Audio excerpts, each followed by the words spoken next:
Chapter 11. Something's coming in. Yes.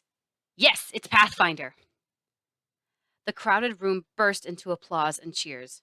Venkat slapped an unknown technician on the back while Bruce pumped his fist in the air. The ad hoc Pathfinder Control Center was an accomplishment in itself.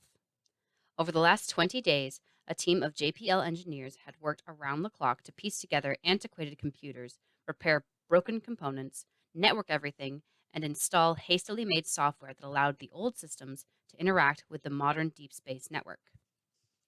The room itself was formerly a conference room. JPL had no space ready for the sudden need.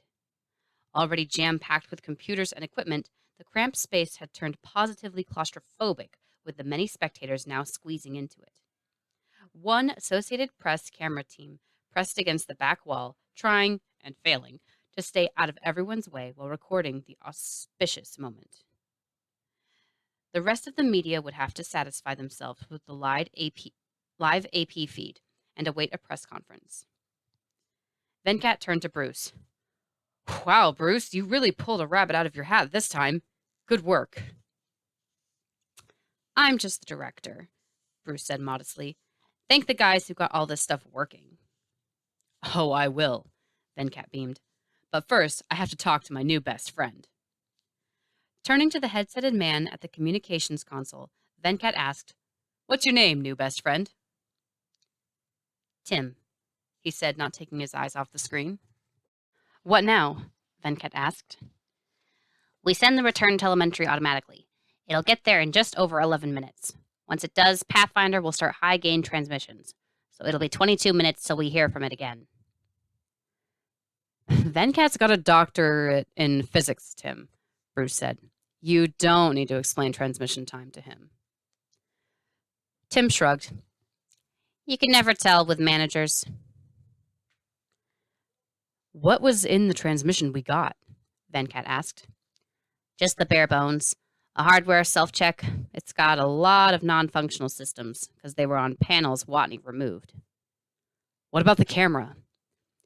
It says the imager's working. We'll have it take a panorama as soon as we can. Log entry Sol 97. It worked! Holy crap, it worked! I just suited up and checked the lander. The high-gain antenna is angled directly at Earth. Pathfinder has no way of knowing where it is, so it has no way of knowing where Earth is. The only way for it to find out is getting a signal. They know I'm alive! I don't even know what to say. This was an insane plan, and somehow it worked. I'm going to be talking to someone again. I spent 3 months as the loneliest man in history, and it's finally over. Sure, I might not get rescued, but I won't be alone. The whole time I was recovering Pathfinder, I imagined what this moment would be like. I figured I'd jump up and down a bit, cheer, maybe flip off the ground because this whole damn planet is my enemy. But that's not what happened. When I got back to the hab and took off the EVA suit, I sat down in the dirt and cried. Bawled like a little kid for several minutes. I finally settled down to a mild sniffling and then felt a deep calm. It was a good calm. It occurs to me, now that I might live, I have to be more careful about logging embarrassing moments. How do I delete log entries? There's no obvious way. I'll get to it later. I've got more important things to do. I've got people to talk to. Venkat grinned as he took the podium in the JPL press room. We received the high-gain response just over half an hour ago, he said to the assembled press. We immediately directed Pathfinder to take a panoramic image. Hopefully, Watney has some kind of message for us. Questions? The sea of reporters raised their hands. Kathy, let's start with you, Venkat said, pointing to the CNN reporter. Thanks, she said. Have you had any contact with the Sojourner rover?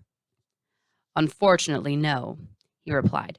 The lander hasn't been able to connect to Sojourner, and we have no way to contact it directly. What might be wrong with Sojourner? I can't even speculate, Venkat said. After spending that long on Mars, Anything could be wrong with it. Best guess? Our best guess is he took it into the HAB. The lander's signal wouldn't be able to reach Sojourner through HAB canvas. Pointing to another reporter, he said, "You there." Marty West, NBC News, Marty said. How will you communicate with Watney once everything's up and running? That'll be up to Watney, said Venkat. All we have to work with is the camera. He can write notes and hold them up, but how we talk back is trickier. How so? Marty asked. Because all we have is the camera platform. That's the only moving part. There are plenty of ways to get information across with just the platform's rotation, but no way to tell Watney about them. He'll have to come up with something and tell us. We'll follow his lead. Pointing to the next reporter, he said, "Go ahead." Jill Holbrook, BBC. With 22-minute round trip and nothing but a single rotating platform to talk with, it'll be a dreadfully slow conversation, won't it? Yes, it will, Venkat confirmed. It's early morning in Acidelia Planitia right now, and just past 3 a.m. here in Pasadena. We'll be here all night, and that's just for a start. No more questions for now. The panorama is due back in a few minutes. We'll keep you posted. Before anyone could ask a follow-up, Venkat strode out of the side door and hurried down the hall to the makeshift Pathfinder control center. He pressed through the throng to the communications console. "Anything, Tim?" "Totally," he replied. "But we're just staring at this black screen because it's way more interesting than pictures from Mars." "You're a smartass, Tim," Venkat said. "Noted." Bruce pushed his way forward. "Still another few seconds on the clock," he said. The time passed in silence. "Getting something," Tim said. "Yep, it's the panoramic." Sighs of relief and muted conversation replaced tense silence as the image began coming through.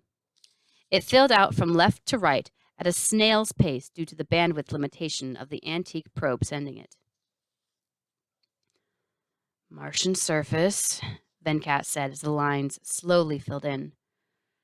"More surface."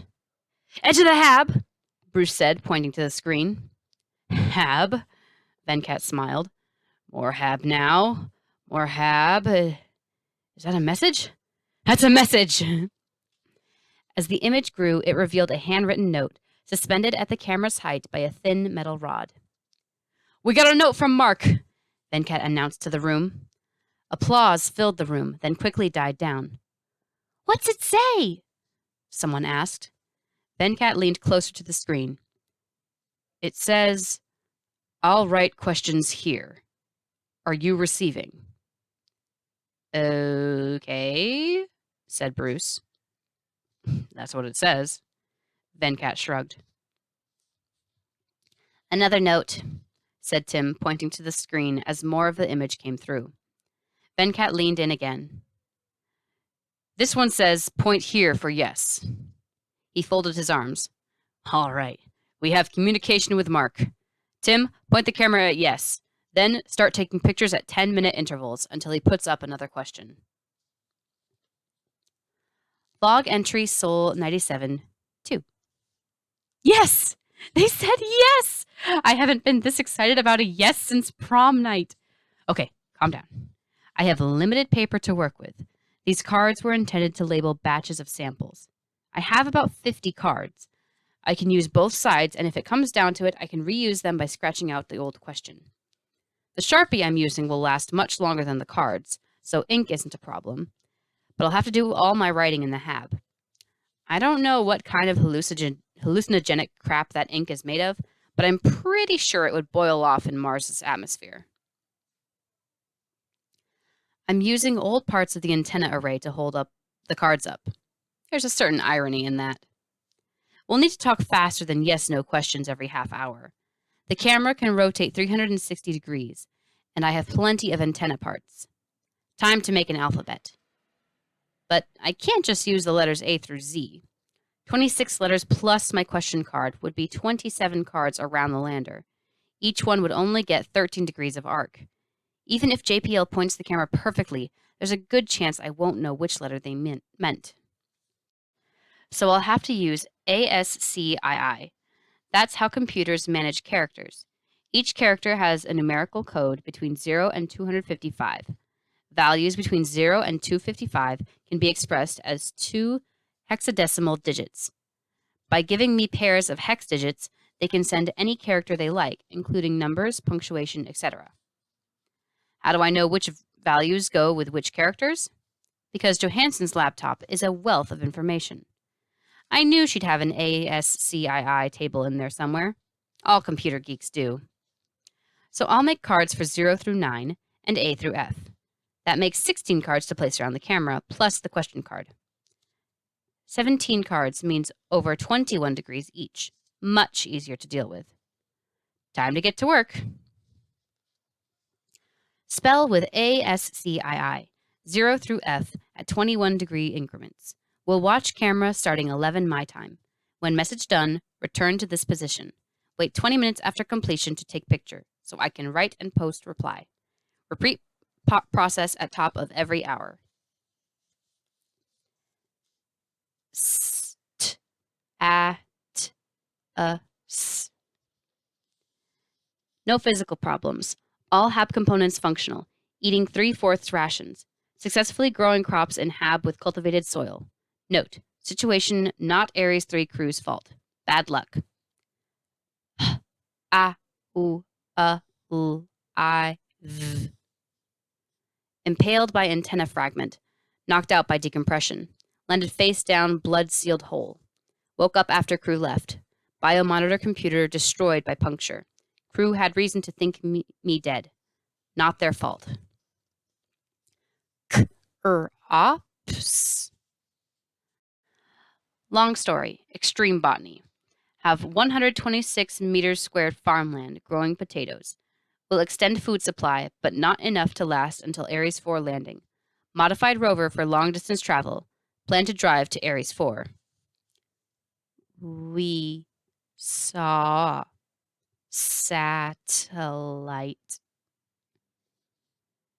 Government watching me with satellites? Need tinfoil hat. Also need faster way to communicate. Speak and spell talking all damn day. Any ideas? Bring Sojourner out. Sojourner rover brought out. I placed 1 meter due north of lander. If you can contact it, I can draw hex numbers on the wheels and you can send me 6 bytes at a time. Sojourner not respond. Any other ideas? Need faster communication. Working on it. Earth is about to set. Resume 8 o'clock my time tomorrow morning. Tell family I'm fine. Give crew my best. Tell Commander Lewis disco sucks. Venkat blinked his barely eyes several times as he tried to organize the papers on his desk. His temporary desk at JPL was nothing more than a folding table set up in the back of a break room. People were in and out picking up snacks all day. But on the plus side, the coffee pot was nearby. "Excuse me," said a man approaching the table.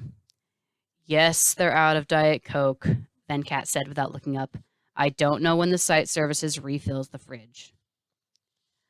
"I'm actually here to talk to you, Dr. Kapoor." "Huh?" said Venkat, looking up. He shook his head. "Sorry, I was up all night." He gulped his coffee. "Who are you again?" "Jack Trevor," said the thin, pale man before Venkat. "I work in software engineering." "What can I do for you?" "We have an idea for communication." "I'm all ears." "We've been looking through the old Pathfinder software. We got duplicate computers up and running for testing. Same computers they used to find a problem that almost killed the original mission. Real interesting story, actually. Turns out there was a priority inversion on Sojourner's thread management and— "Focus, Jack," interrupted Venkat. "Right. Well, the thing is, Pathfinder has an OS update process. so we can change the software to anything we want. How does this help us? Pathfinder has two communication systems, one to talk to us, the other to talk to Sojourner. We can change the second system to broadcast on the Ares 3 rover frequency, and we can have it pretend to be the beacon signal from the HAB. You can get Pathfinder talking to Mark's rover? It's the only option. The HAB's radio is dead, but the rover has communications equipment made for talking to the HAB and the other rover. Problem is, to implement a new comm system, both ends of it need to have the right software running. We can remotely update Pathfinder, but not the rover. So, Venkat said, you can get Pathfinder to talk to the rover, but you can't get the rover to listen or talk back. Right. Ideally, we want our text to show up on the rover's screen and whatever Watney types to be sent back to us. That requires a change to the rover's software. Venkat sighed. What's the point of this discussion if we can't update the rover's software? Jack grinned as he continued. We can't do the patch, but Watney can. We can just send the data and have him enter the update into the rover himself. How much data are we talking about? I have some guys working on the rover software right now. The patch file will be 20 meg, minimum. We can send 1 byte to Watney every 4 seconds or so with a speaking spell. It'd take 3 years of constant broadcasting to get that patch across. Obviously, that's no good. But you're talking to me, so you have a solution, right? Venkat probed, resisting the urge to scream. Of course, Jack beamed. Software engineers are sneaky bastards when it comes to data management. Enlighten me, said Venkat. Here's the clever part, Jack said conspiratorially. The rover currently passes the signal into bytes, then identifies the specific sequence the HAB sends. That way, natural radio waves won't throw off the homing. If the bytes aren't right, the rover ignores them. Okay, so what?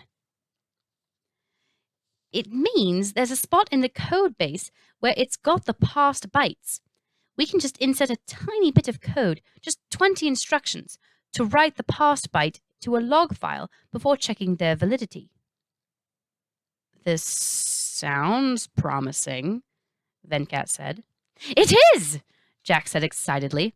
First, we update Pathfinder so it knows how to talk to the rover.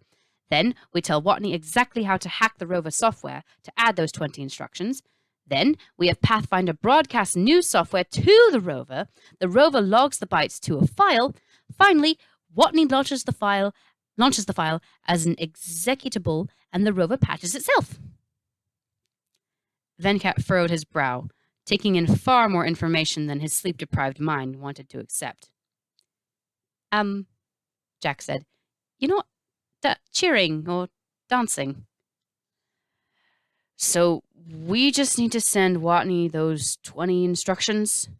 Venkat asked. That and how to edit the files, and where to insert the instructions in the files. Just like that. Just like that! Venkat was silent for a moment. Jack, I'm going to buy your whole team autographed Star Trek memorabilia. I prefer Star Wars, he said, turning to leave. The original trilogy only, of course. Of course, Venkat said. As Jack walked away, a woman approached Venkat's table.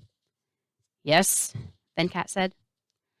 I can't find any Diet Coke. Are we out? Yes, Venkat said.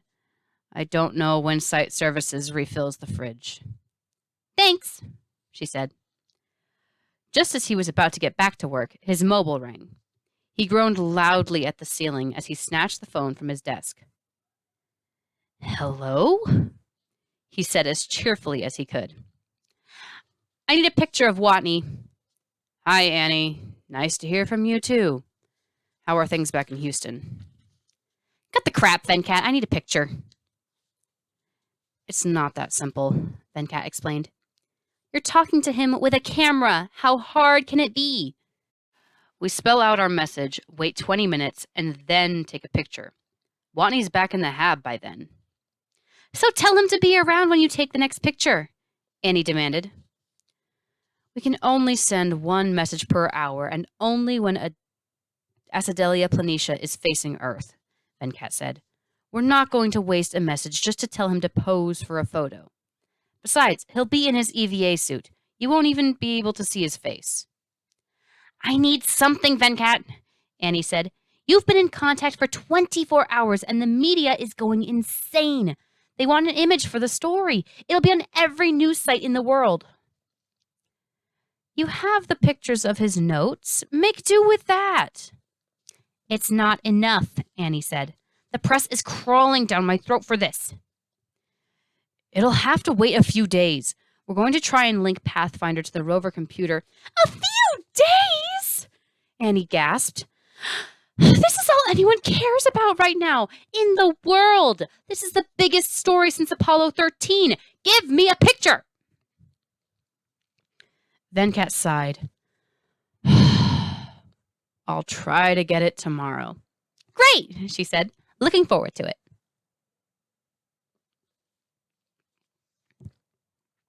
Log entry Sol 98. I have to be watching the camera when it spells things out. It's half a byte at a time. So I watch a pair of numbers, then look them up on the ASCII cheat sheet I made. That's one letter. I don't want to forget any letters, so I scrape them into the dirt with a rod. The process of looking up a letter and scraping it in the dirt takes a couple of seconds. Sometimes, when I look back at the camera, I've missed a number. I can usually guess it from context, but other times I just miss out. Today, I got up hours earlier than I needed to. It was like Christmas morning. I could hardly wait for 8 o'clock to roll around. I had breakfast, did some unnecessary checks on Hab equipment, and read some Perot. Finally, the time came. Chinhak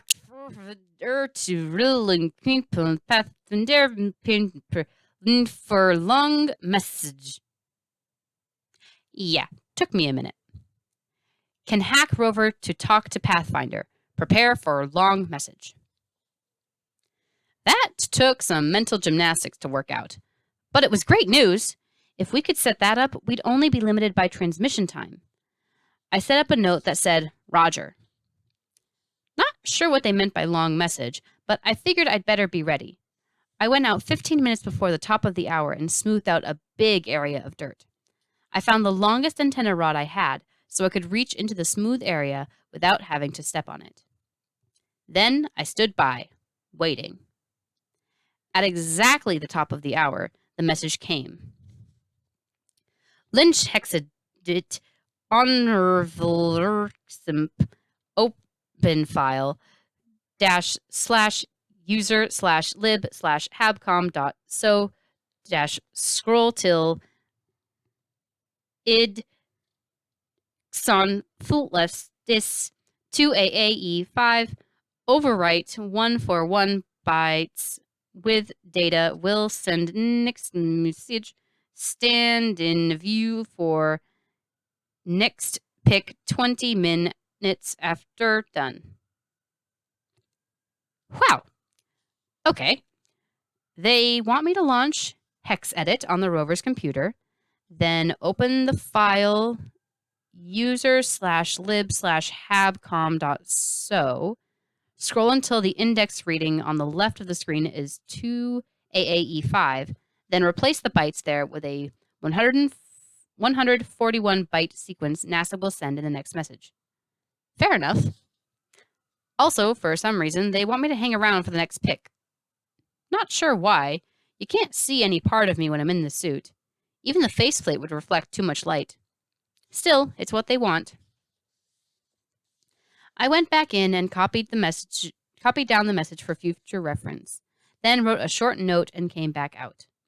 Usually, I'd pin up the note and go back in, but this time I had to hang around for a photo op. I gave the camera a thumbs up to go along with my note, which said, "Ay." Blame the 70s TV. I ask for a picture and I get the fawns? And Annie asked, admonishing Venkat. You got your picture. Quit griping, he said, cradling the phone on his shoulder. He paid more attention to the schematics in front of him than the conversation. Hey! Annie mocked. Why would he do that? Have you met Mark Watney? Fine, Annie said, but I want a pic of his face ASAP. Can't do that. Why not? Because if he takes off his helmet, he'll die. Annie, I have to go. One of the JPL programmers is here, and it's urgent. Bye.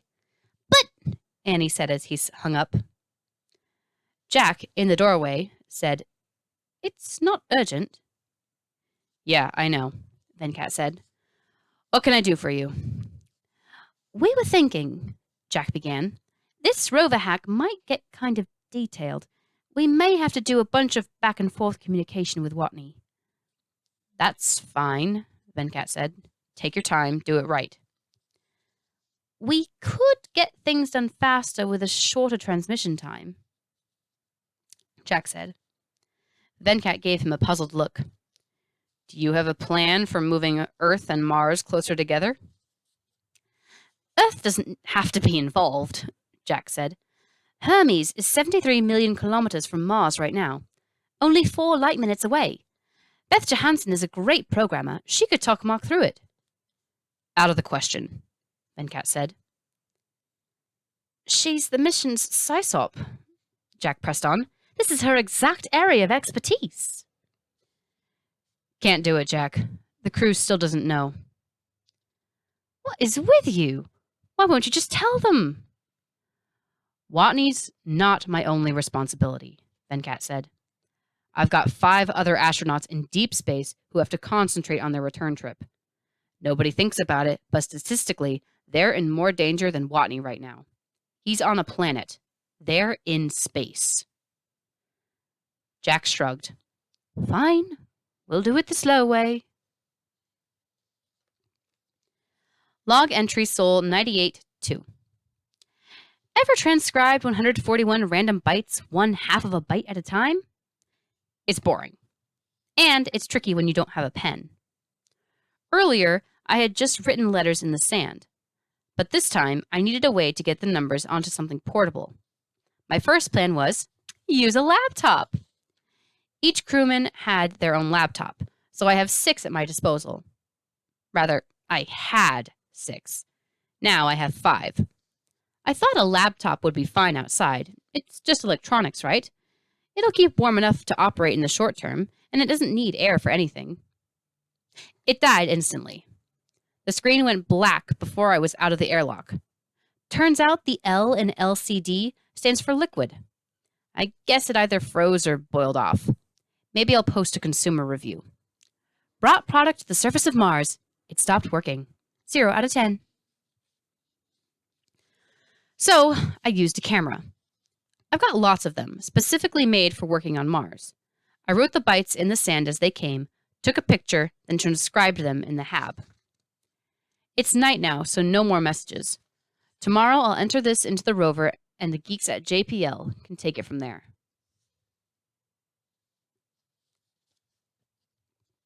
A notable smell hung in the air of the makeshift Pathfinder control room. The ventilation system was not designed for so many people, and everyone had been working every waking moment without much time for personal hygiene. Come on up here, Jack, said Venkat. You get to be the most Tim-word today.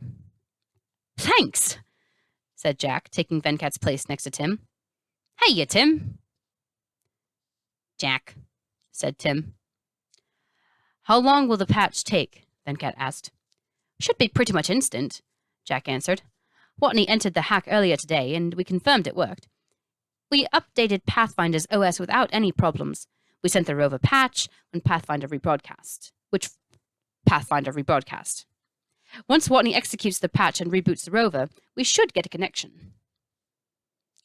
Sheesh, what a complicated process, Venkat said. Try updating a Linux server sometime, Jack said.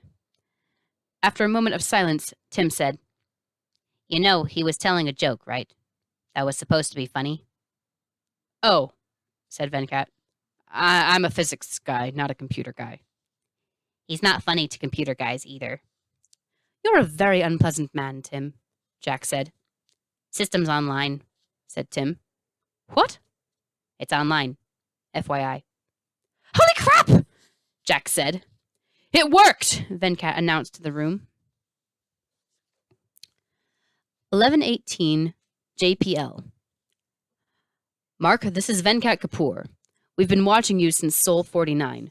The whole world's been rooting for you. Amazing job getting Pathfinder. We're working on rescue plans.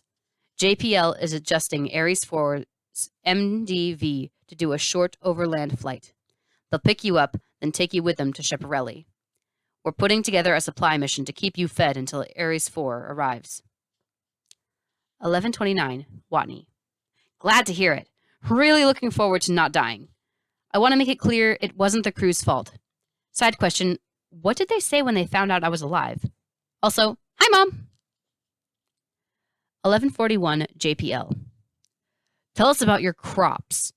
We estimated your food packs would last until Sol 400 at 3/4 ration per meal.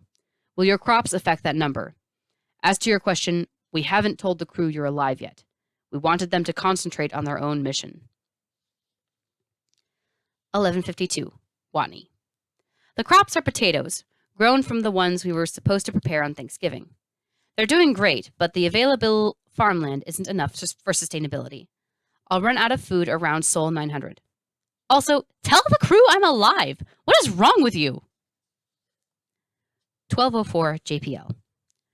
We'll get botanists in to ask detailed questions and double-check your work. Your life is at stake, so we want to be sure. Sol 900 is great news. It'll give us a lot more time to get the supply mission together. Also, please watch your language. Everything you type is being broadcast live all over the world. 12:15 Watney. Look, a pair of boobs! Thank you, Mr. President, Teddy said into the phone. I appreciate the call, and I'll pass your congratulations on to the whole organization. He terminated the call and put his phone on the corner of his desk, flush with the desktop's edges. Mitch knocked on the open door to the office. This a good time? Mitch asked. Come in, Mitch, Teddy said. Have a seat. Thanks, Mitch said, sitting in a fine leather couch. He reached up to his earpiece and lowered the volume.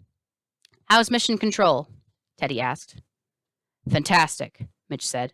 All's well with Hermes, and everyone is in great spirits thanks to what's going on at JPL. Today was a good day for a change. Yes, it was, Teddy agreed. Another step closer to getting Watney back alive. Yeah, about that, said Mitch. You probably know why I'm here. I can take a guess, said Teddy. You want to tell the crew Watney's alive. Yes, Mitch said.